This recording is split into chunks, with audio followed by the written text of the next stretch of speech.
Great restaurants, great hotels. Thank you once again.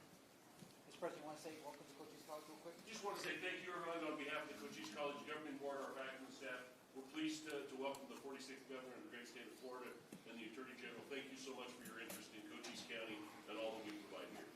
Also, I want to recognize our Speaker of the House from Arizona. Ben, you want to stand up and just show everybody? And our Speaker from Arizona here. I'm not going to be redundant. Welcome to Arizona, Governor. Welcome to everyone else as well. Thank you for being here. And our state reps here from this local area, Congressman Lupe Diaz, Gail Griffin, and Senator Dave Gowan. Thank you guys for coming out. And to all our guests, and more important, thank you all to our law enforcement professionals in the room today. And all those are Brian McIntyre. Where you at, Brian? Brian McIntyre, thank you, Brian. And everybody, I hope I haven't missed anybody, and the police chiefs, everybody in the room. And Governor, Attorney General, thank you guys so much to come to Cochise County to spend a few minutes to, what I call, to share our successes here in Cochise County, a special law enforcement community, criminal justice system, and all the sheriffs in the room that are standing united on behalf of national sheriffs, Western state sheriffs, Arizona sheriffs, Southwest border sheriffs, and major counties coming together, and IACP that we're working very close with, to address an open border, a border that's causing every community in this country grief, from the poisonings in our communities, our families, our loved ones, our schools, to human trafficking. We're standing united to make that difference, and we're starting that here in Cochise County. So, Governor, thank you so much. I'm going to turn it over to you for some words. Well, Sheriff, thank you. Good morning. It's great to be here. I am joined by our Attorney General from Florida, Ashley Moody, as well as two of our big hitter sheriffs, Wayne Ivey from Brevard County and Grady Judd from Polk County. Those both in the central Florida. Brevard is on the East Coast. Polk is more in the heartland of Central Florida. We also have the heads of the FDLE and Florida Highway Patrol with us. I want to thank the other sheriffs from Arizona, Texas, New Mexico, Idaho, Georgia, who've been able to come. Mr. Speaker, thank you for being here. We have a great country. We've got a proud history, but this country is falling on its face with respect to ensuring the sovereignty of our country. And you see the damage that's been done at the southern border. We've been hearing about this problem for many, many years, many decades, and yet it's probably as bad as it's ever been right now. I think that this has been a massive dereliction of duty by the president. You're the president. You would think that you would take a sense of pride in ensuring that the territorial integrity of your country is actually respected. You think that if that wasn't the case, that you would feel that you would need to maybe do something about it. Instead, we've seen almost 2.5 years of disaster upon disaster. And I don't know how you could just sit there and let the country be overrun with millions and millions of people coming illegally and massive amounts of drugs coming in that are having a profound impact on communities all across this country.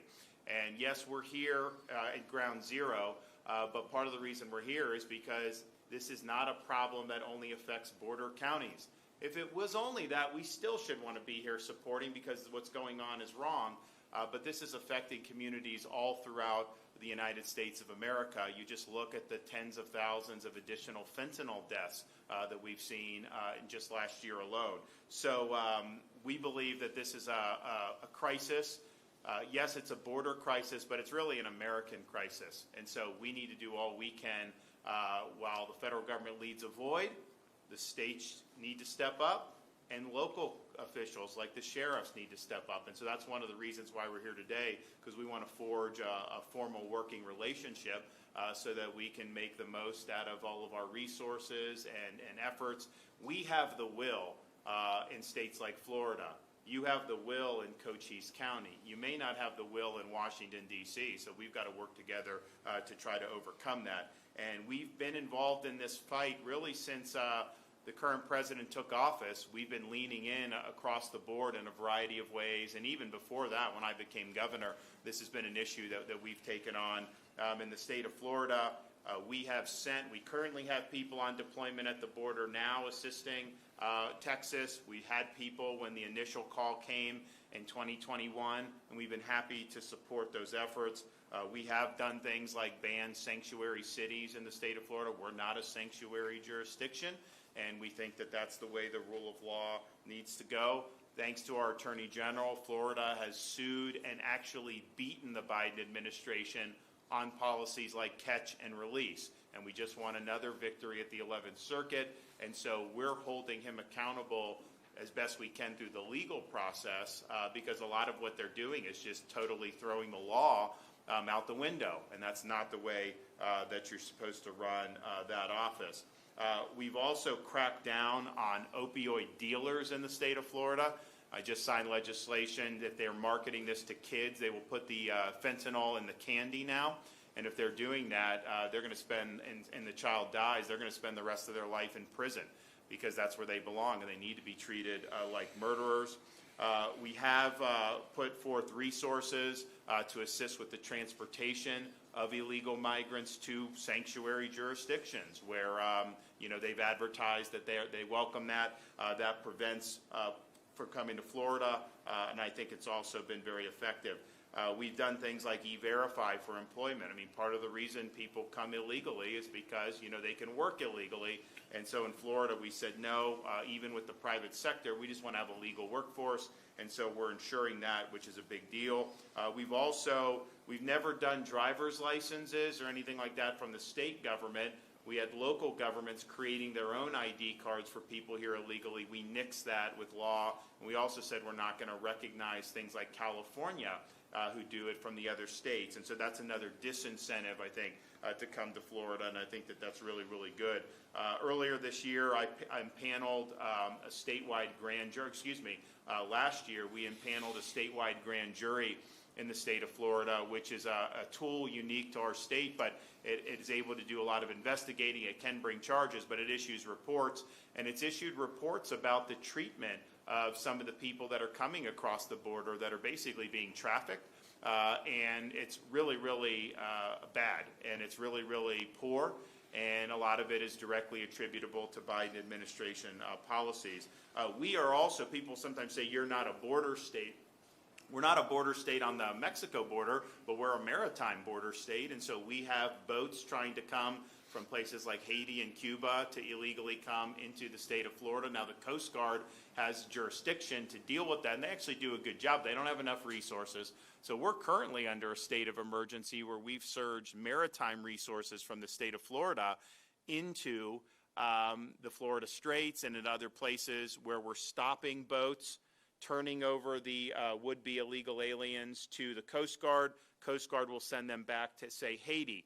What happens is, when they know they're going to get interdicted, the number of boats has plummeted, because they know we've done 12,000 repatriations in the last 6 to 9 months, so they know that they're just not going to be able. So why would you want to risk doing this trip on boat to be able to just get turned back? And I think something similar would happen here in the United States if we did a similar policy at the border. First of all, border just needs to be shut down. Need to be telling people, you're not coming illegally, you're not doing a bogus asylum claim, you're not going to be able to cross the border, whether that's remain in Mexico, whether that's just a deportation, whatever you need to do. If you just do that, you're going to see the number of people that are going to try to come will go down dramatically. So I think the whole thing needs to be shut down. I'm a big believer in constructing a border wall, because you're never going to have enough people to be able to cover the entire border. And so to give our people a chance, you got to have some areas where we know are impenetrable. And so I think that that's something that needs to be done. And you just can't have, look, the drugs is a problem, criminal aliens are a problem, terror watch list people coming across are a problem, but just the sheer number, mass migration just doesn't work. It's posing huge burdens on communities, education, healthcare, criminal justice, all that. That needs to come to an end. And I also think that, as a country, we need to hold the Mexican drug cartels accountable. I mean, they are controlling our own border in our own country, and they're getting away with murder, killing tens of thousands of Americans by moving all this product into our country. So there's a whole host of problems. Obviously, the federal government could solve most of these if it had the will to do so, and maybe it will get the will to do it at some point in the future. But in the meantime, I think we need to come and work hard together. So one of the things we've done in Florida, we've created a strike force where we have operations throughout Florida trying to interdict some of the human smuggling that's going on. And you see human trafficking, you see people being abused. So we've been able to do more than 125 drug charges. We've been able to seize drugs, seize cash, bring people up on charges, and it's a model that's actually been very effective. So that's the type of thing, we can work between different jurisdictions. Yes, we work throughout the Florida with our counties work together, but there's no reason why we can't be working with Texas, why we can't be working with Arizona at the local level or at the state level on all those things. And so what we want to be, one of the messages we want to send today is, we're going to partner and we're going to formalize this in the coming days and weeks.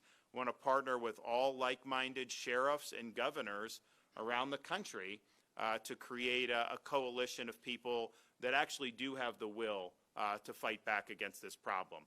And I think we'll be able to do a lot working together.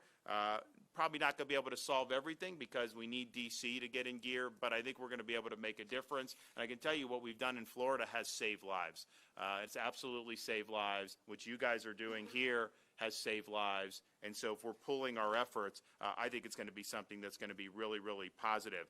We also want to announce that both our Florida Highway Patrol and National Guard Counter-Drug Task Force, we have developed a training program that we believe will help law enforcement across the country mimic some of the success that we've had in Florida, and also help to train more boots on the ground in multi-agency criminal interdictions. And so we're going to be offering this. We're going to be welcoming people from across the country to come to Florida and train with some of our folks and basically learn a model that we think has had tremendous success. So we're proud of that, and we want to work with everybody who wants to do it. We've done a lot in the previous deployment. We're doing a lot now with what we've got. We have over 400 National Guardsmen supporting Texas right now. 40 FDLE agents, which is our state civilian law enforcement agencies. They're arresting some really bad people. They're arresting gang members coming across the border. They're being charged mostly with Texas offenses, but you're seizing cocaine, methamphetamine, other types of drug paraphernalia, guns, ammunition. This is people coming across the border with those things. We have Highway Patrol involved. We have aircraft that we have put on to help interdiction. One of the illegal aliens that our Highway Patrol encountered was identified as an MS-13 gang member who was on our own government's terrorist watch list. And this is just the state of Florida having a very small footprint. And we're seeing all this. Just imagine what you're seeing across the entire border writ large. So far during this most recent deployment, which has not been going on that long, Florida law enforcement's assisted with 109 arrests, and they've encountered almost 4,000 illegal aliens crossing the border. And so I can't even imagine if you scaled that over a relatively small period of time and a relatively small footprint, how many people. I mean, this is just an ungodly amount of people that are pouring into the country. So we've even, Florida agents have even assisted in the apprehension of a capital murder fugitive. As part of a traffic stop, they encountered a suspicious man who provided false ID. He was determined to be someone with an active warrant for capital murder. He fled on foot, but he was apprehended by the officers and arrested. So we were able to get him. And it's like, this is just something that's happening in our country right now. And in Washington, D.C., they're just glossing over it. Chinese are coming across the border in larger numbers. I mean, obviously, China and Mexico have worked together to get the fentanyl in our communities for many, many years, and no one's really ever done anything to China about that. No one's really ever done anything to the cartels about it. But we have a big increase in the number of people who are Chinese nationals coming. Clearly, the CCP is a major threat to this country, and we need to make sure that we're recognizing that. In Florida, we have had people who've crossed the border commit crimes in our state that have killed people. I mean, we just had, in September, We had an illegal alien that killed a sheriff's deputy near Tampa, and last month a sergeant in the St. Johns County Sheriff Office was killed by an illegal alien who crossed in 2021. So he came in 2021, he was given a sheet of paper saying, you have a court date in 2024. Okay, so what are they doing between them? Well, he's getting in trouble with the law, and now we have somebody, that died in the line of duty. When we had Hurricane Ian, we put out the word, and like we're a Second Amendment state in Florida. We said very clearly, loot at your own peril, because, we got people that will protect themselves. So don't go in anyone's house and try. And by and large, people got that message. There were looters, though, who were here illegally, that were captured and that they were prosecuted. But it's like, you have a natural disaster happens. You have these people in peril. Then you have people that have come illegally trying to ransack somebody's house or somebody's business. I mean, it's just totally unacceptable. So we're happy to be here.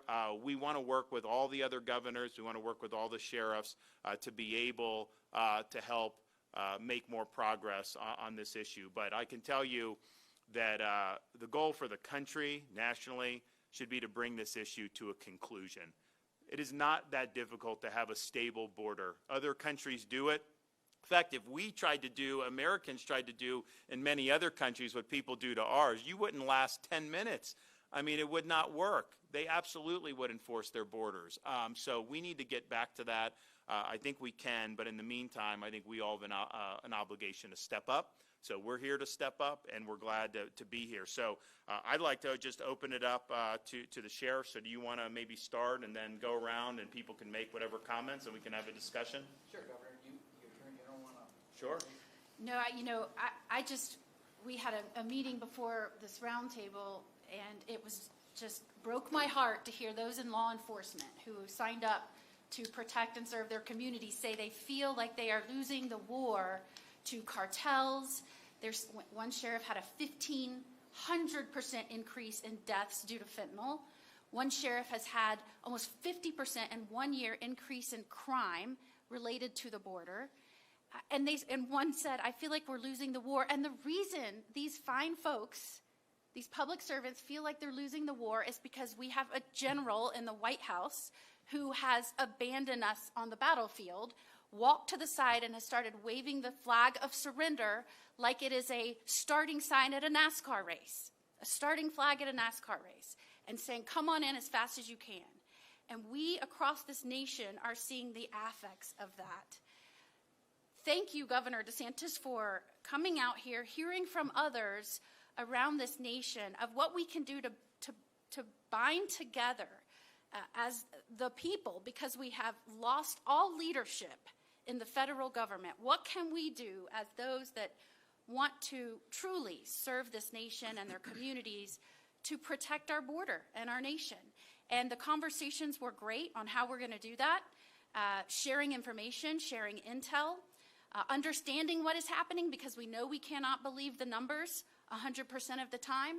Are the numbers true when we're not even seeing folks making the attempt to encounter people anymore?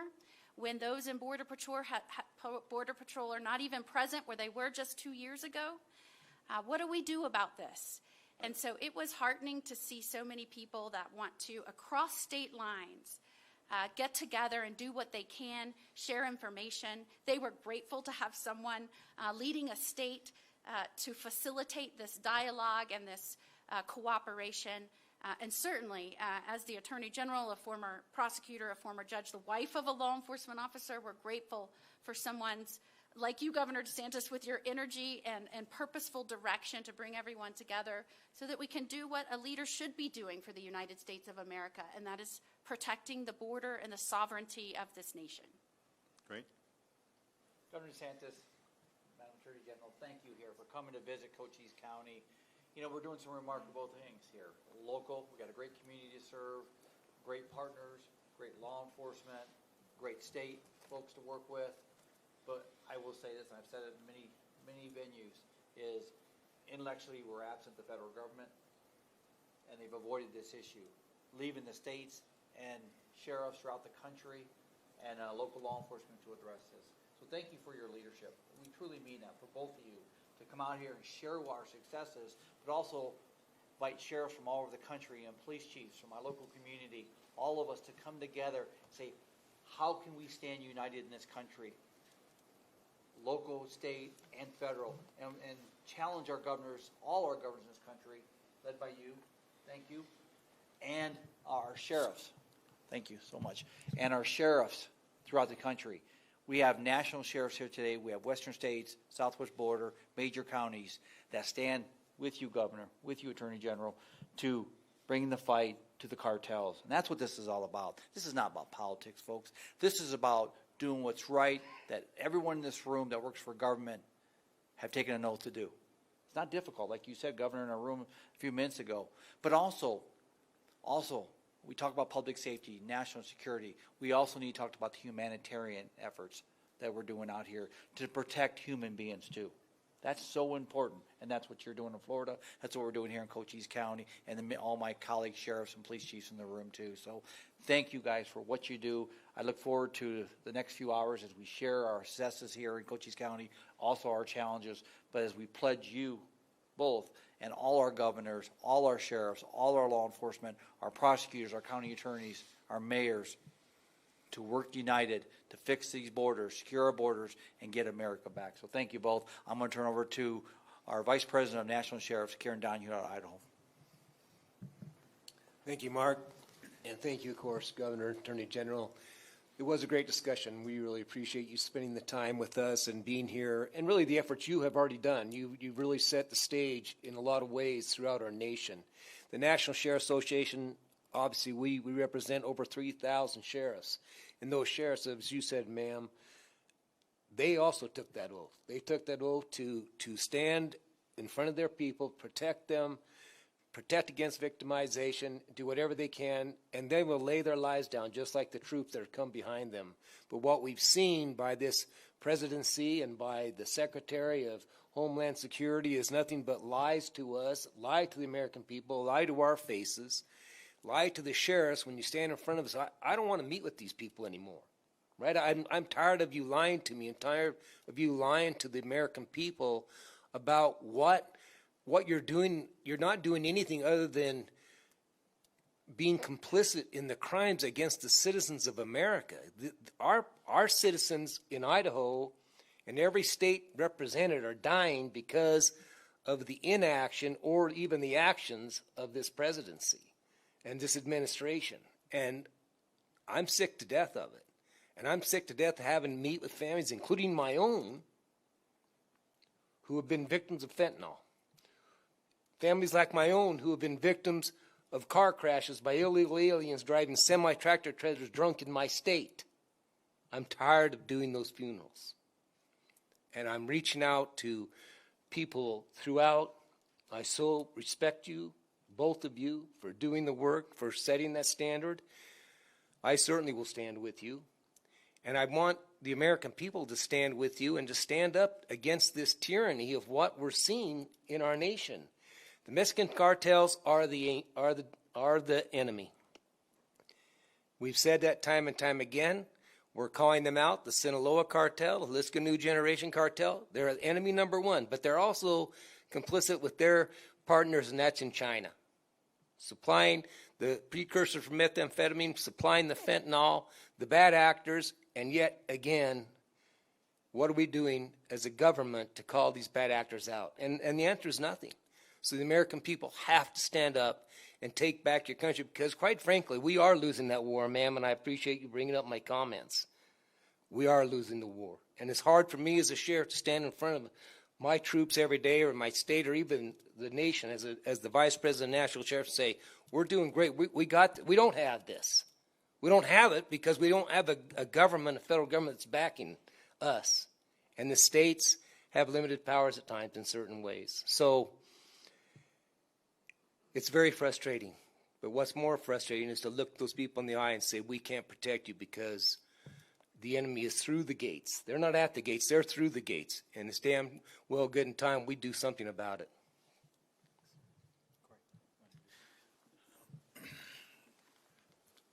Governor, Attorney General, my name is Corey Elton. I'm the Sheriff of Lee County and President of the Western States Sheriff Association. I want to thank my colleagues from Florida for making this trip out here, and I just want to remind everybody over the last few years, we've all become border sheriffs. We've all become border chiefs. And some of the important things that have happened in the last couple of years, and I'm so thankful that you recognize that there's some major organizations that have come together. And it has not always been that way with NSA and Western states, major counties, the Texas Border Coalition, and the Southwest Border Sheriffs are great organizations that have come together. We have unified. So to have you on board, I greatly appreciate it. I feel let down by our federal government. I feel as an elected sheriff, my job is to protect the community that elected me to do that, and we simply cannot do that. We cannot keep up. So I'm going to keep it short. I want to thank you for your trip here. I definitely support your efforts, and I look forward to meeting and talking to you in the future. Thank you. Thank you. I'm Grady Judd. I'm the sheriff from Polk County, Florida, and that's in Central Florida, as the governor explained. I've been in law enforcement in my community my entire adult life. I started when I was 18 years of age, and I was elected sheriff 19 years ago. And I've worked for a lot of governors. Ladies and gentlemen, make no mistake about it. This is simply the best governor that the state of Florida has had in the last 50 years. Why do I say that? Yes, he ran for public office to get elected. Then he started doing the job that the people of the state of Florida hired him to do. And as a result of that, my crime in my area is at a 51-year low. Just recently, we did a human trafficking operation. My detectives are the very best. We were joined by the police departments in our county. The governor assigned FDLE agents to us, and we arrested well over 100 people in 1 week that were involved in or contributed to the victims of human trafficking. So what's interesting about that? We identified 24 potential victims of human trafficking. Now I want to narrow that down one more step. So what was the big deal? The big deal was there was a group of ladies that came to this house to prostitute one night. They were of Cuban nationality. They had come through Central America, where they had been picked up and transported across the border, the Mexican-Texas border, into Florida, and they said, now ladies, you've got to pay for this transportation, and here's how you're going to do it. We rescued them. If it weren't for this governor, who cares about not only the people of Florida, not only the people of the United States, but everyone's safety and security, ladies don't have the right to be hauled across the border and then held as property to engage in human trafficking. In addition to that, so there's an 18-year-old girl just 2 weeks ago. She's on her way to school. She's all excited. Next week she's going to walk. She's going to graduate from high school.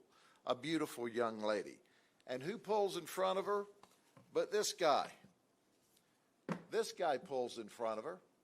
She T-bones the vehicle he's in. Here's the crash scene. 3 people died that day because this person is in our country illegally, operating a car illegally. 3 people died, 1 event. She is in the hospital with significant injuries and will probably never walk the same for the rest of her life because of how bad she was broken up. This guy here, had he been in his country of origin, had he not been smuggled across the Mexican border, we wouldn't have had this young lady in this crash and 3 people dead. Of course, he's treated and released. But that's not enough.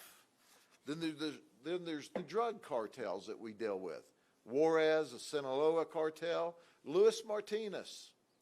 He's operating an operation that's tied Mexico to California, to Texas, to Georgia, to Florida. When you said we're all border counties, we're all border counties. And who's running it? A guy by the name of Brian Stanton is operating this huge, huge operation from inside the federal prison in Atlanta on his illegal cell phone that he's not supposed to have. So Lewis is the big guy on the outside. We seized 1,500 pounds of meth in 5-gallon buckets, liquid meth, 2,500 Xanax pills, and that's just one operation by one law enforcement agency in this nation. Now, folks, I could give you examples all day long, and we're not even on the border. I can't imagine what these folks and their colleagues are going through, and I can't imagine what the people who live here are going through, because I do know what's going on through the rest of the country, while our president and the administration stands silent and allows the people of this country to be victimized. That is simply unacceptable. Unacceptable. Once again, I've seen lots of governors. I've seen lots of presidents. I've seen a lot of leaders. I've never seen a leader of the quality of Ron DeSantis, our governor, who makes things happen, and his sole focus is protecting and serving the people and keeping them safe. And Florida is the example. When people are safe and they feel safe, they thrive, and your great state does tremendous. But we need to do that all across the United States of America. We need to do that, and we've got to support our law enforcement officers. I'll end with the statement that our governor has reached out across the nation, and I appreciate that, Governor. And all of the law enforcement leaders do. He said, hey, if they're not going to treat you right as a law enforcement officer, wherever you are in the nation, come to Florida. We'll treat you right. The governor is given a transportation or a bonus for law enforcement officers to come to Florida to serve with us.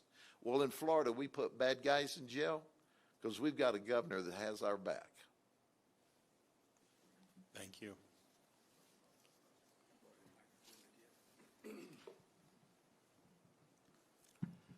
Good morning.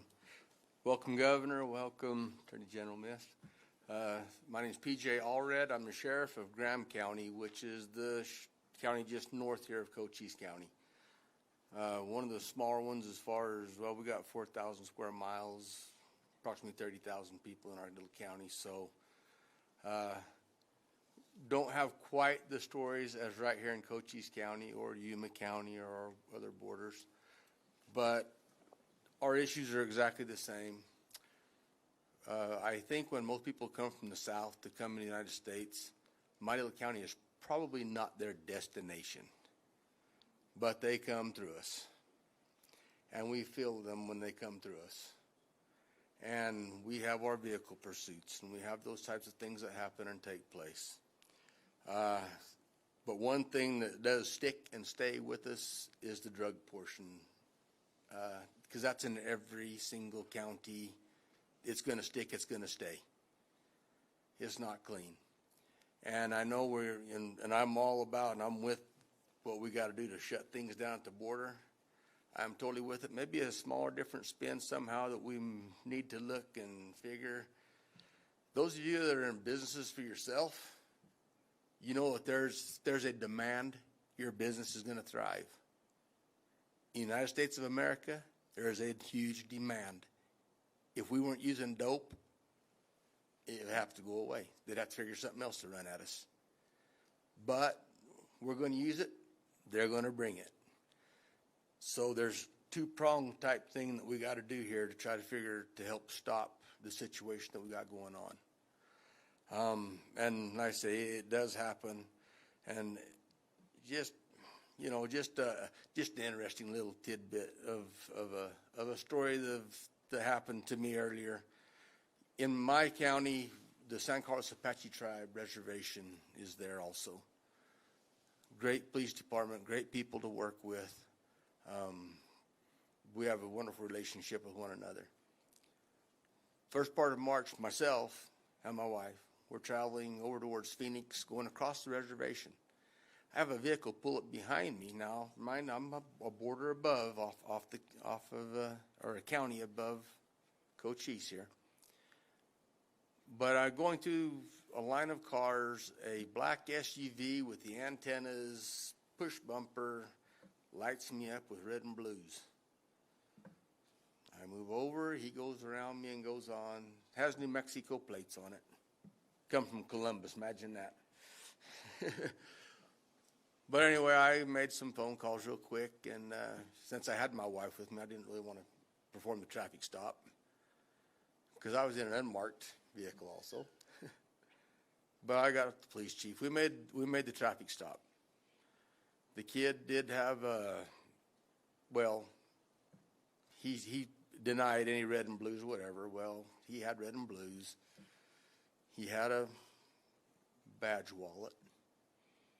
He had all those things. I find out a little bit later on through some other intel that this particular kid runs some intel as far as looking for Border Patrol checkpoints and things like this. But he lit me up.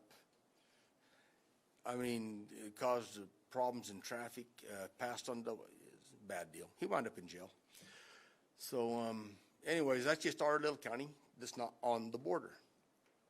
But it's cause of what's happening this direction to further product and people to the north that made that happen.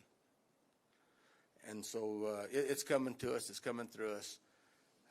Appreciate all of your time for being here, being interested in our country, our freedoms, our rights, being able to live where we want to live, and hopefully being able to live where we want to live and be safe where we are at. Without having people come through our yard that can't even converse with us when we find them in our yard. And that's true. It's we have gotten Chinese ladies up in our county that when we encountered them after a pursuit through the desert, when they saw us as law enforcement and the vehicles come to stop, they ran to us as law enforcement to get away from the coyotes that were carrying them. They did. We were their safe haven at that moment. So we as Americans are horrible people to everybody, but yet we're not the ones that did the bad things to them when they got here or how they got here. So that's just a spin and a take from a very small county. I appreciate the opportunity to be able to be here with y'all today. My fellow sheriffs in Arizona have got, and all of them from around the nation. We all have stories. We could do the campfire thing and sit around all night long for 2 weeks and talk about this stuff. But that's the gist in the nutshell version. Thank you. Good morning. My name is Thaddeus Cleveland. I'm the sheriff of Terrell County, Texas. It's the 10th largest county in the state of Texas. We have 54 miles of river with Mexico. There's, without a doubt, you're doing everything you can from the state of Florida for the state of Texas. We're reaping your benefits, or we're reaping, from the help you're giving us. It's great. So thank you for that, Governor. I spent 26 years in the United States Border Patrol. I spent 10 years of that career here in Arizona. I started my Border Patrol career down in Nogales, Arizona, and then I was a supervisor down in Douglas, field operations supervisor over in Naco. And I can tell you that, at one point, it was chaos here years ago. And with the hard work of the men and women of the U.S. Border Patrol, we had the safest, most secure border that we'd ever had until 2 years ago. And it took about 6 months to dismantle that safe and secure border. And it's not just the work of the United States Border Patrol that happens. It's our local law enforcement officers, our state resource that we receive also. I can tell you I have a much greater appreciation for what local law enforcement does, having been on this side now. When we talk about Idaho's also sent personnel to the state of Texas. We've also received support from Tennessee and South Dakota right now. My county, Terrell County, over the last 2 years, we've seen a 450% increase in illegal alien apprehensions. I mean, it's been that significant. We're seeing people from Idaho. I myself have arrested and stopped cars from Idaho, from New Mexico, from Florida, coming into my county to make pickups of illegal aliens. I've also had people come into my county to pick up illegal aliens that were allowed into the United States under the bogus claim of political asylum or some other political relief. They're coming in, and they're coming over to pick up more illegal aliens. So I tell you, Governor, again, thank you for everything that you're doing for Texas. We've got a great governor as well. He sent us plenty of resources to the border. As I mentioned, we have we're the 10th largest county, over 2,400 square miles, and it's myself and one other deputy to patrol that area. We have a border patrol station there as well, the one I was the patrol agent in charge of, 91 miles of border with Mexico that we're responsible for. We have a border patrol station, or complete about 50 agents in that station, and we have some current legislation in the state to create our own border patrol unit. And I'll tell you, it's going to be needed even if the border patrol is fully funded and we're fully staffed, because when you have 91 miles of border and only 50 agents to patrol that, there's still a lot of people that aren't even being detected that are getting away. But again, our border patrol agents are doing a great job. Please support them. I know y'all are a border community, and many border patrol agents live in this community, so please continue to support those.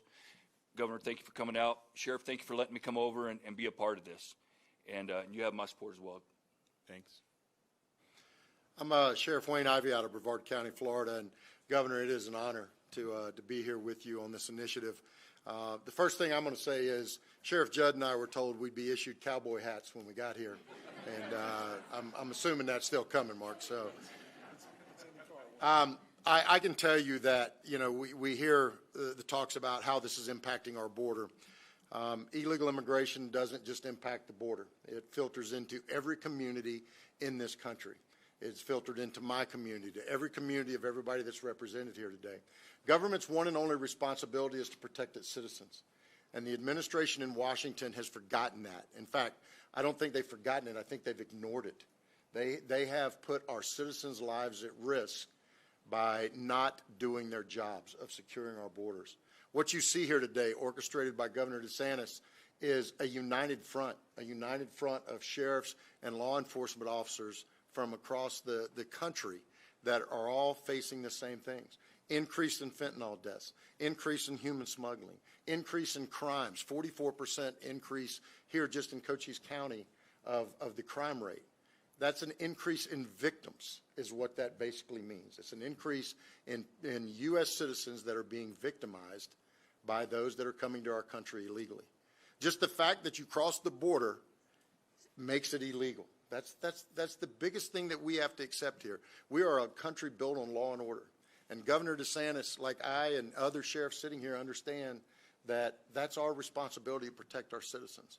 I can tell you that I've had the honor of working with him on several different initiatives, as well as our Attorney General.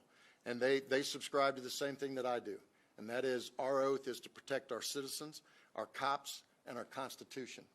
And that's what we're sitting here right now talking about. We're talking about protecting our citizens. We're talking about protecting these brave men and women that wear these uniforms, that are out here facing this critical incident, this crisis that we're dealing with. And Governor DeSantis has put our resources on the table. Look, we could sit back like a lot of others are sitting back and say, well, that's a border issue. It's not. It's an America issue. It is an issue that is targeting every citizen, that is draining resources from across this great nation. It's even taking our Customs and Border Patrol, and my heart goes out to those men and women that really want to be here doing this job, that are being handcuffed by the Biden administration and not being allowed to do their job. And what I will tell you is that we, as local law enforcement, as state law enforcement, are partnered together to fight this. Our choice is very simple. In Florida, we could sit back and say, well, we'll fight this in our backyard. No, let's fight it on the front. Let's join together. Let's be united. That's what this is about. Governor DeSantis asked us to put our resources in, put our money where our mouth is. He's done that. He is standing here today saying Florida is in this fight. He's standing here today saying Florida understands this is not just impacting you here locally in Cochise County or the other border communities. It's impacting us. In my county alone, in one 24-month period, we had 172 drug overdose deaths. That's 172 moms, dads, husbands, wives, sons, daughters, aunts, uncles, cousins that are taken from us far too early because of the increase in fentanyl that is flooding our streets. We're seeing numbers of human smuggling victims go up. Victims that will be troubled to testify against those that committed the most heinous and ugliest of crimes against them. Victims that will be impacted the rest of their life because we have opened the floodgates and allowed those to come into our country. We've allowed the cartels to control our border. Well, that bull crap needs to stop. And the only way we stop it is through efforts like Governor DeSantis is putting forward, where we all sit at the table together and we all say enough is enough. We are a united front. We are America. And this is America's sheriff sitting right here at the table, and enough is enough. Governor, thank you. I'm honored to stand with you and our Attorney General. Thank you. Governor, thanks for the invitation to be here today. My name is Jim Skinner. I'm the sheriff of Collin County, Texas. It's located in the northeast quadrant of the Dallas-Fort Worth Metroplex. We have about 1.2 million citizens, the second fastest growing county in the United States, and a great place to live. Shortly after I became sheriff in 2017, because all sheriffs have in common large stretches and long stretches of roadway, I met with 7 other sheriffs in the North Texas area, and we agreed to work together to try to stem the flow of narcotics and weapons going south into Mexico and human trafficking in the North Texas area. We worked together and created the North Texas Sheriff's Criminal Interdiction Unit. It took us a few years of training and coordination to get it on its feet. And in spite of the fact that over the last few years that we've seized $24 million in cartel cash, a large amount of weapons headed to Mexico, and about $154 million in narcotics. Collin County has suffered a 1,320% increase in the number of fentanyl-related deaths. Why is that? Well, it's because of the tsunami of death and destruction that flows unimpeded across our southern border that the Sinaloan and New Generation cartels push into this country. And it's also because President Joe Biden and his administration have abdicated their responsibility to secure our southern border. In my role as the chair of Government Affairs Committee for the National Sheriff's Association, I have the opportunity to visit with many sheriffs across this country, both large and small. And what I hear in common from all of them is, like me, they're heartbroken at the number of parents of young people that they've met with and heard the stories of the death of their children due to fentanyl poisonings. We're not giving up hope. And us sheriffs all working together in this country are proof and evidence of that. You folks need to know that as bad as it is right now, there are real leaders in this country that'll make a difference. I'm proud of my governor, Greg Abbott, because he's done what's necessary to protect Texans.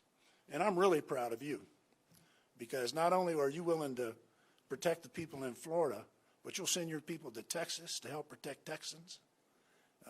Says a lot about you.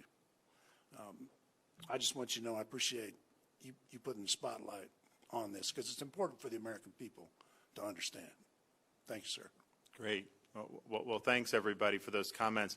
I'd like to let the Attorney General, we've been very active on suing Biden administration for basically not following the law. You know, what they're doing, this catch and release is not actually lawful that they're doing. They're paroling people and abusing that. And so we've gone in and every chance we get to defend the people of Florida, but because if you win the court case, it has reverberations across the country. It's really standing up for everybody in America who cares about the rule of law. So can you give an overview of some of our success? Absolutely. And I think, Governor, thank you for bringing everybody together. And one of the things I think is so important about venues like this, about people like this, is they're willing to share information with the American public. And not all leaders in this country are doing that right now. But within the very first month of the current administration, and by the way, that is the administration that is given all of the authority to deal with the border and immigration, we saw a complete, purposeful breakdown of the immigration public safety structure. Congress has been blamed. Climate change has been blamed. Other nations have been blamed. Many people have been blamed. But through Florida actions and uncovering information, you can see, and even now a judge has said, there is one person to blame, one administration, and that is Biden. Because in the very first month of office, they broke down programs that were there to secure the border. Day one, they started doing that. They then asked for less resources and less ability to detain those coming over so that they could properly vet and run down who these people were. And then immediately, within the first month, they released 571% more people than the last month of the last administration. They started mass releasing people against the law into the United States. People that had not been properly vetted, people that had not been given appropriate charging documents and cases being heard. And they used the term, and this will all sound familiar, especially to those of y'all in the large cities around this nation where your executive leaders have used the terms prosecutorial discretion to mass release people without knowing what those folks are going to do to your communities in terms of public safety. They called it prosecutorial discretion. Thankfully, Governor DeSantis called them out and said that is unlawful. In black and white, in federal law, you cannot mass release people into our country. That is no border. So Florida brought suit. And what did we discover?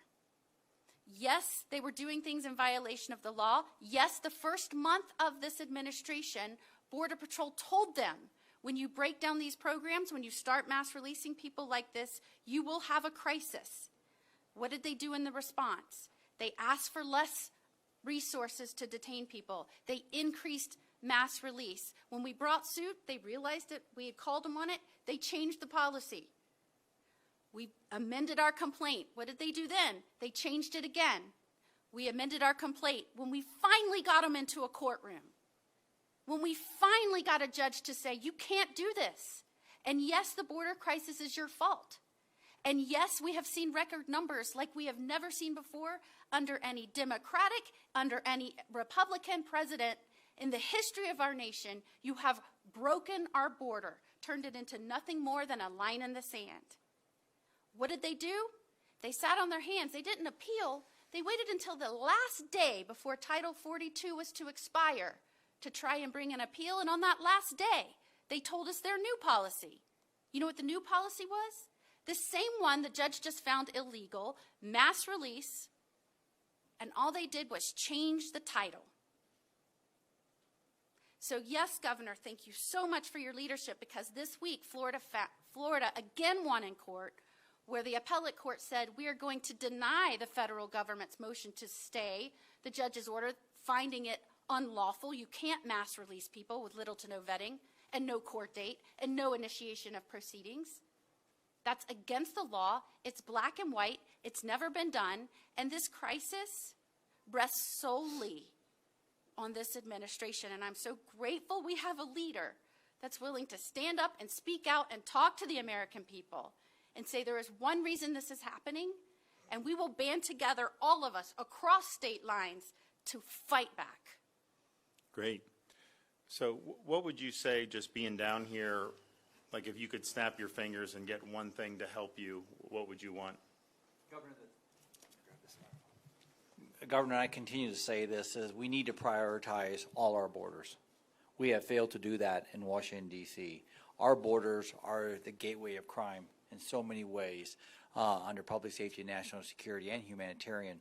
So we need to prioritize it. Number two is we need to enforce the rule of law as written, and we can secure our border with actionable and reasonable consequences. And last not least is we need enhanced judicial oversight, Governor.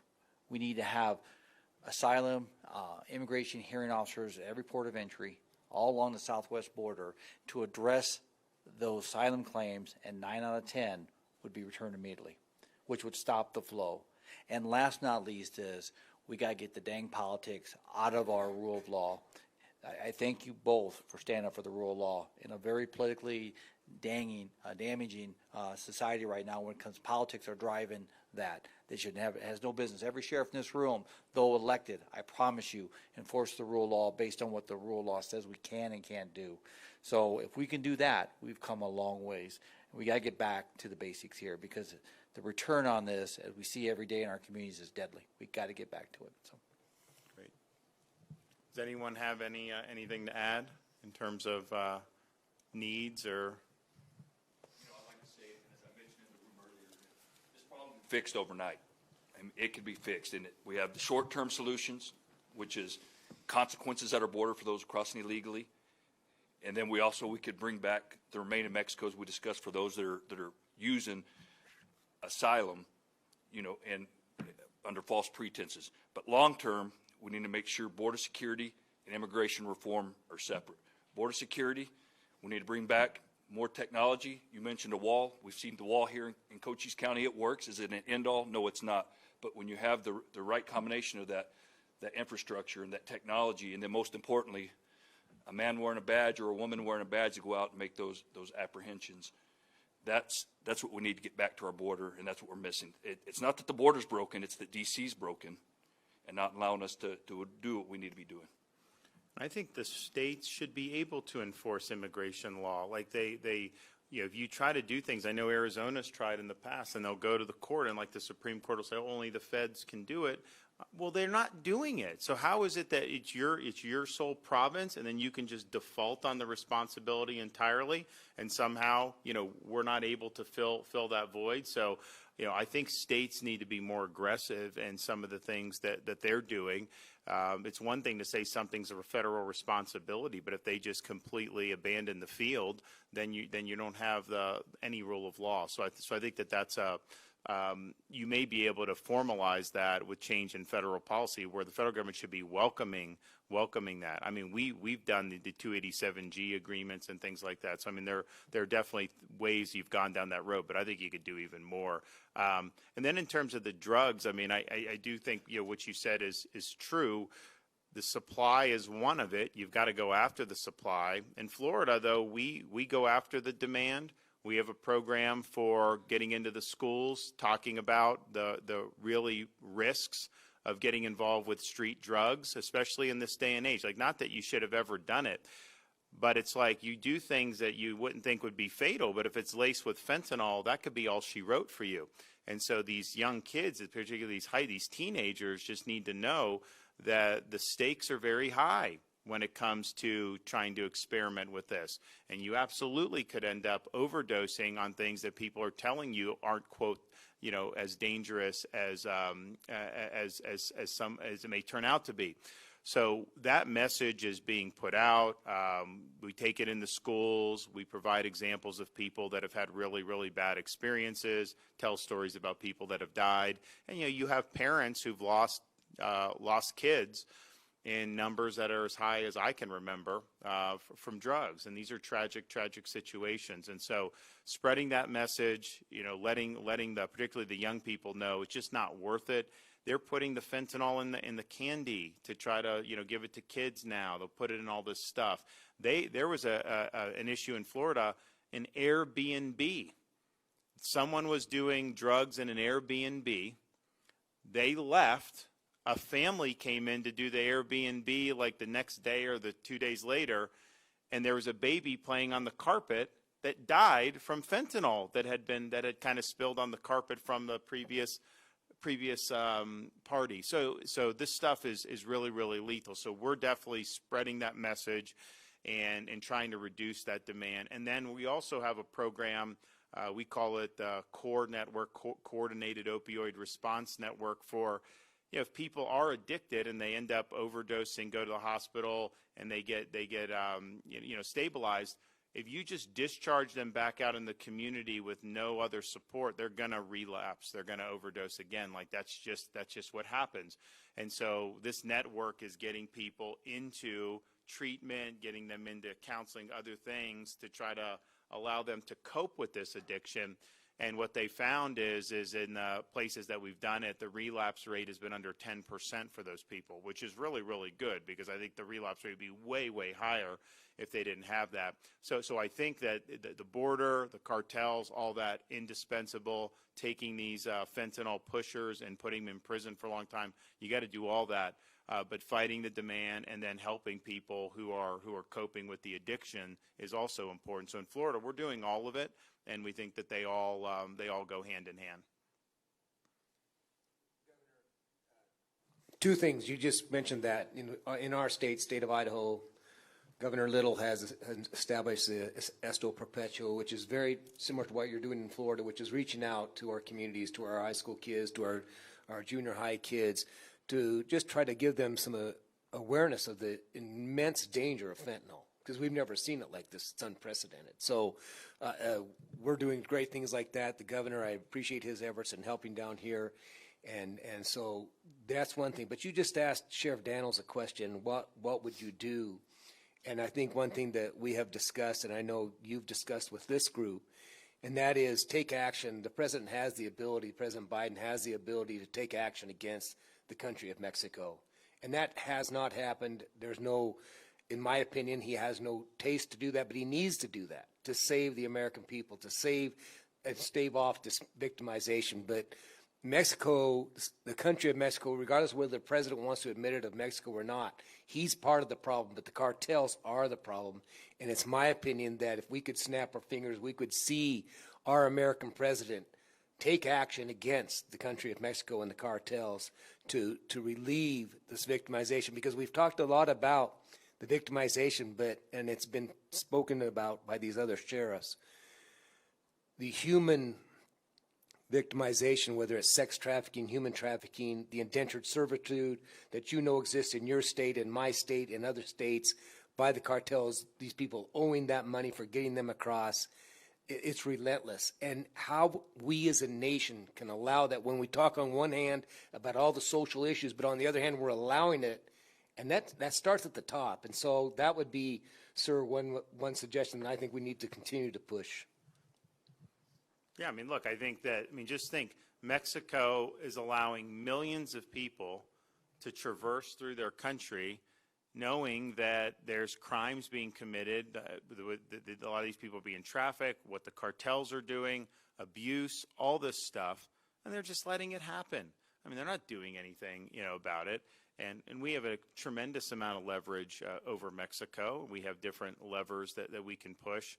And that, to me, that would just be a no-brainer to be able to do it. And the cartels directly, obviously, are a huge, huge problem. They're responsible for killing in the last year tens of thousands of Americans. Are you kidding me? This is to just turn a blind eye to it and do nothing. It's a complete and utter failure. Right here. Governor, I'm going to add something, shift gears, and we did this in the closed meeting here too, and I think it's important that our media and our colleagues in the room here too, is the fact that when you ask the question, what would I do? And I'm going to put that back on you, and the fact that you have done something that I think is missing, and I'm going to tell a story. A couple months ago, myself and a couple of the colleagues in the room, sheriffs, had the opportunity to meet with Director Reyes from the FBI. We talked about supporting CBP and the agents out there that just have a tremendous job right now on the challenges they're dealing with and the attacks on law enforcement, to include the agents. But one thing I asked the director at the end was, when we shifted gear, was how many funerals of the 229 cops killed in this country last year did the president, vice president, or his cabinet attend throughout the United States? And the answer is clear: none. That is sad. Governor, you have shown support for law enforcement in your state. That's why your two sheriffs here keep smiling. Look at them. They haven't stopped smiling since they got here.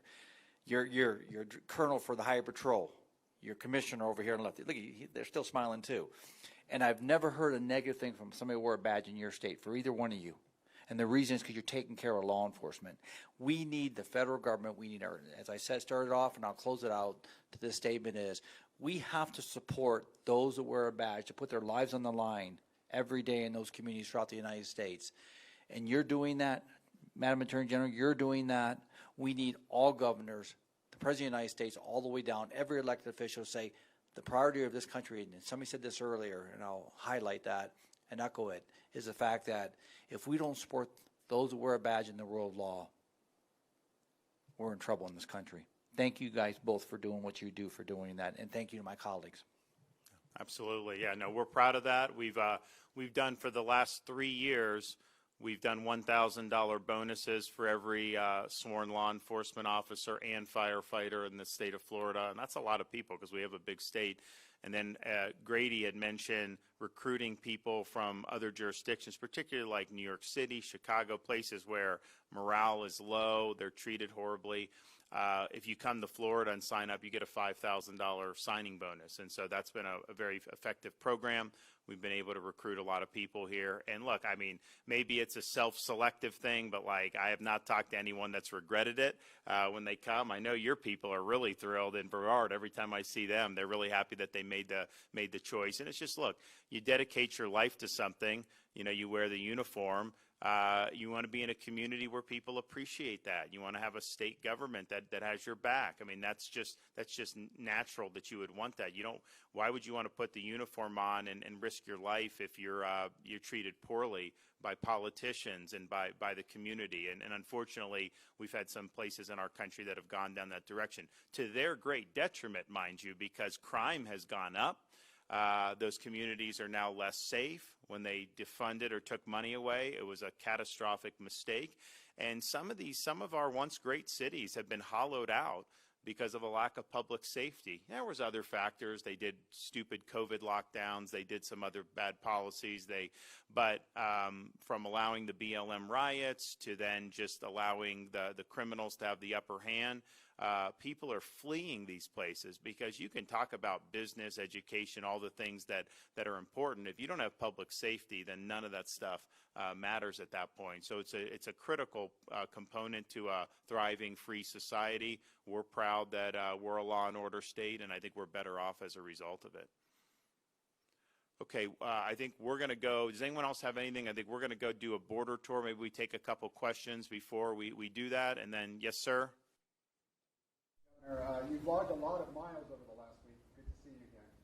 If I may ask about California, as I'm sure you know, California officials have criticized the state of Florida for sending those migrant flights to Sacramento, and specifically, Governor Gavin Newsom has referred to you respectfully, these are his words, not mine, as pathetic.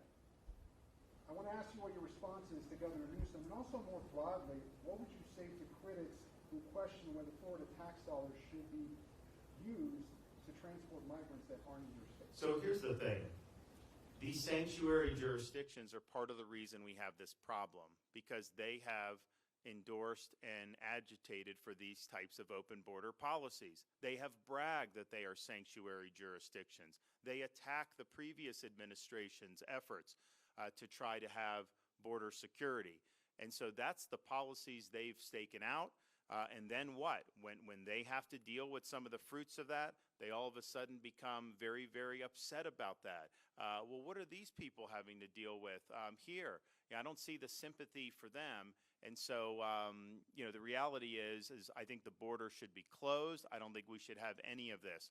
But if there's a policy to have an open border, then I think the sanctuary jurisdictions should be the ones that have to bear that. We're not a sanctuary in Florida. And yes, we know people want to come, and so the more we can divert before we even have to get there is good for our state. And this policy's been debated now for a long time. It got overwhelming support from the legislature. These were things that I had to go to them. I wasn't just doing it on my own, and I think it's been something that's been very, very effective. And you can see why some people, when they're coming illegally, a place like California, they give benefits. They give unemployment checks. They do all that. And so you could see why some of those folks were interested in going that direction. In Florida, we've gone the opposite way. We say, we're going to have a legal workforce. We're not going to have benefits. We're not going to do that. And basically trying to disincentivize it. Other states have tried to incentivize it. And so I think they should be the ones to pay, to do it. Why don't we all just come together and say the current policy is a failure? Any country worth its salt would have control over its own borders. We have too many Americans dying, and this is totally unacceptable. And let's get the federal government to do to reverse course. I don't see that from those areas. I see basically just complaints about it, about if people show up there, but I don't see them willing to address the underlying problem which is the failed policy. Back in the back? I got in the back here. I got in the back here. Governor, regarding the migrant flights, Governor, please, I'll let you finish. I'd like to. Well, I mean, I think I answered your question. This is the legislature vetted this request to have money there. Now, granted, look, I get California. They have a big budget deficit. We have a big budget surplus, and so we have an ability to do things like support police and help out Texas because we have a good managed state. But this is something that's been in the budget now for, I think, for 2 years. They just did some tweaks to the program to make sure, you know, if a sheriff asks for our support in Texas, we view this as an American problem. We don't view it just as a Texas problem, and we think we're all in this together. We will send resources to help Texas to be able to do that if they want transport, if they want others. I know Texas has done a lot of transporting to New York City and Chicago, and we want to be helpful for that. And so that's something, in fact, it's something that I even campaigned on in 2022. And so people have had that debate, and I think that the people have rendered their verdict. In the back there? You mentioned early on shutting down the border, not tolerating bogus asylum claims, but isn't that required by federal law to determine whether those claims are bogus or not? Well, I think what you can do is I think you can make determinations that, for example, look, an asylum is a legitimate thing. It's not like you should have no asylum. There are people that are persecuted in this world, and if they come and present legitimately, they have every right to take advantage of a provision of our law that, and honestly, like, I mean, these are relatively rare circumstances, but I'm sympathetic to that. But what it's not asylum is you leave one country, you traverse 5 or 6 other countries, and then you show up here and claim asylum. No, if you're really being persecuted, the first safe country you get to is where you claim asylum. That's how it works. So you absolutely could say something to the effect of, you know, you're denied if you've had an opportunity to be in another country. You can say you can only do it at a port of entry. There's definitely things you could do, I think, that would really, really kneecap this problem. And of course, remain in Mexico, you present, okay, we'll adjudicate it, but you don't get entry into the United States, because I think the incentive is, why would you want to even go through the legal process? Because you come across the border, you're guaranteed to stay. They give you a sheet of paper and they say you can come back in however many years to get a hearing. So they get released into the interior of our country. That is a terrible, terrible incentive. If you even just did remain in Mexico, that's a huge disincentive to come, because you're going to lose your asylum if you're an economic migrant, as you should lose if you're an economic migrant. So why would you just want to wait there in Mexico knowing you're never going to get into the United States? It'd be a very effective policy to be able to do that. Now, having said that, so I think you can do all of that, I do think that this should be reevaluated in terms of the statutes. I think that there's probably some things that have been unintended in terms of how some of this has worked out over the years, and I think that could be a benefit to be able to make some tweaks. But I think you have the ability to deal with this with executive action right now. Yes, ma'am. Sure. Obviously, you don't have a physical land barrier with Mexico, but you do have a coastal sector that is we're regularly seeing Cuban and Haitian migrants surge at your southern border as well, while you're sharing resources with Texas, and we know that Border Patrol is also strapped and stretched really thin in Florida. So while you haven't really been able to stop illegal immigration in Florida either, what can we expect from you if you were to be president? How would you stop it? Well, actually, I mean, I think if you want to talk about the maritime, look at what we've done just from the beginning of the year. So we did a state of emergency because of the ships and the boats coming from Haiti and elsewhere. And as you know, that is not really a core state function. That's a federal function with the Coast Guard. We can interdict, but we have to give to Coast Guard for have the Coast Guard give back. But nevertheless, you had boats coming, and they were coming in, and the federal government even dropped like a couple hundred in the Keys, I think in early January. And so we said, wait a minute, this is not working with us. We can't have people dumped. So we did a state of emergency. We surged our maritime resources. We've been able to interdict a number of vessels, give the people to the Coast Guard sends back to Haiti or back to Cuba. It's actually been remarkably effective. If you look at the number of boats that were coming before we got engaged to help the Coast Guard, you know, it's gone down dramatically as a result. And why?